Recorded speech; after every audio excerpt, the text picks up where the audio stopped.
अस्सलाम वालेकुम viewers, welcome back to my YouTube channel. उम्मीद करता हूँ सब खैरियत से होंगे। आज की हमारी इन्फॉर्मेशन ओरलेस कैप्सूल के बारे में होगी। आज हम जानेंगे इस कैप्सूल के फ़ायदे, side effects, uses, Contra indications के बारे में। सबसे पहले हम ओरलिस कैप्सूल की कंपोजिशन के बारे में बात करते हैं।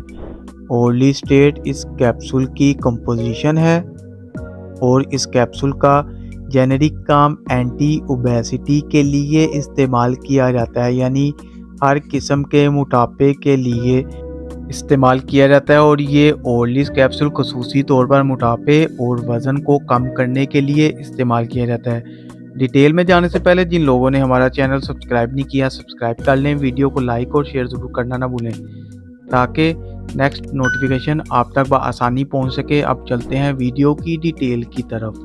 इस कैप्सूल के फ़ायदे हमारे जिस्म में चर्बी जज़ब